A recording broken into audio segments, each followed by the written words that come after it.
In this video, we shall be starting about the glycerophospholipids. We shall be studying about glycerophospholipids. What are these? How are they classified? What are the different examples of glycerophospholipids? So now let us start with the topic of glycerophospholipids. In glycerophospholipids, the alcohol backbone is always glycerol. You must remember the alcohol present in glycerophospholipids is always glycerol. So this is our backbone, the basic structure. Now to this glycerol, the building block of phospholipids and fatty acids are present in an ester linkage at carbon 1 and 2 and phosphate in an ester linkage to the glycerol at carbon 3. So now let us draw the structure. At carbon 1 and carbon 2, fatty acids are attached. And at carbon 3, a phosphate linkage is present, a phosphate group is present. So to this phosphate group, an moiety is attached, to which various functional groups are attached to form different kinds of phospholipids. Now let us draw the general structure for a phospholipid. First of all, let us draw glycerol.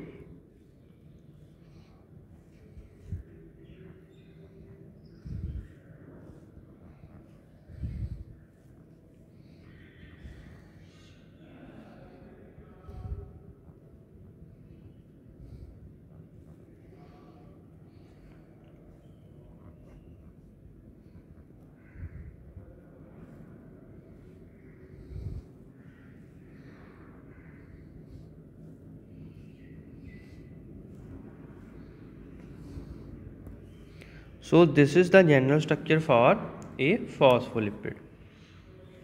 So we are going to change this X moiety every time and it will be forming different structure.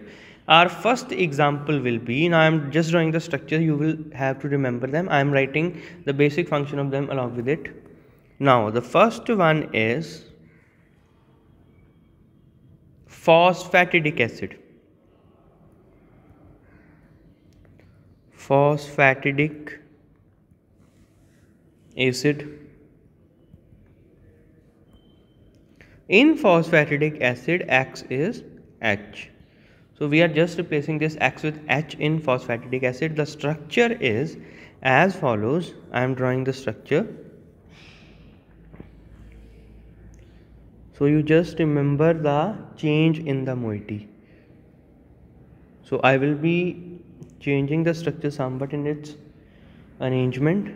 So please do not confuse. I am writing this because you can easily see it, just to increase the visibility of this. This is the same structure. I am just making it easier for you to understand.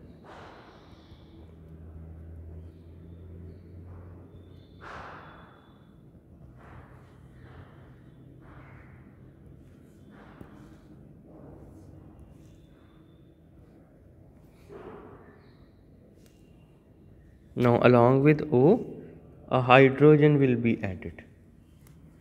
So this is the structure for phosphatidic acid. Similarly, we can draw the structure for, just say, phosphatidylcholine, that is commonly known as lecithin. Another example of lecithin. In lecithin, the X moiety is represented by a choline molecule. X moiety is represented by a choline molecule, that is CH2, CH2N, CH3 whole thrice. Now we will just be making the simple structure. Now first of all, let us draw the structure for phospholipid.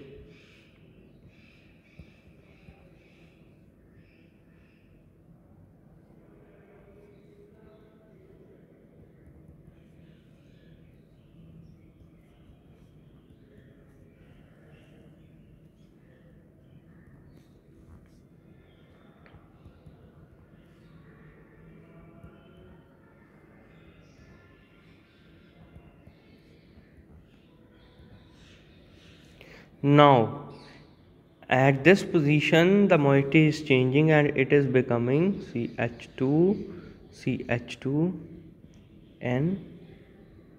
here will be 3 methyl groups attached to it. Now this is a choline molecule. The structure will be of lecithin, or also known as phosphatidyl choline.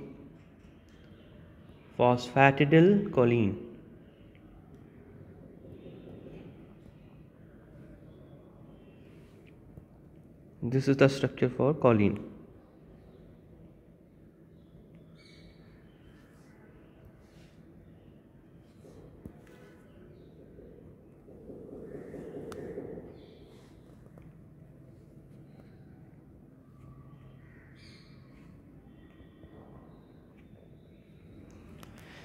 So I hope it's clear to you the two examples, one for phosphatidic acid and another for lecithin or phosphatidyl choline. Now there are different kind of moieties that can be attached and from which different structures can be formed. I am just writing the name of the moieties.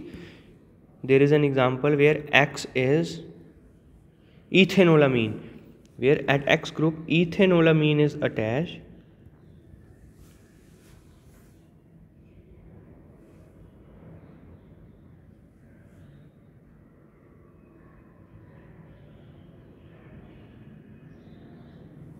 So this is CH2 and H2, known as ethanolamine moiety. Now this is ethanolamine moiety, and to this ethanolamine moiety, now this becomes the structure for phosphatidyl ethanolamine, or simply cephalin. It will form the structure for cephalin.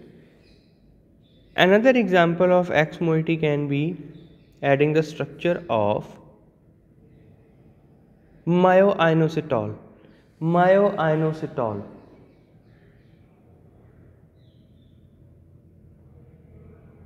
It will form phosphatidyl inositol.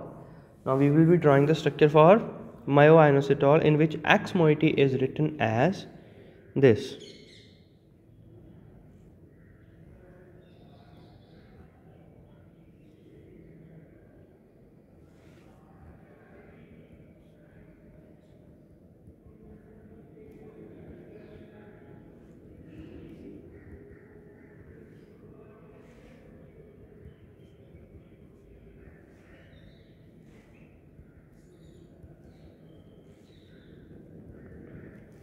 So this is the structure for myoinositol,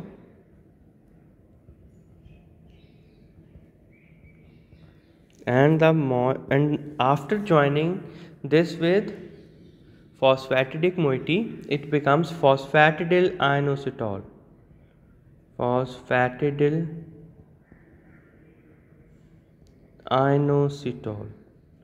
So these are the common examples of glycerophospholipids. I hope, students, this is clear to you. In our next class we shall be studying about sphingofospholipids or sphingomyelins.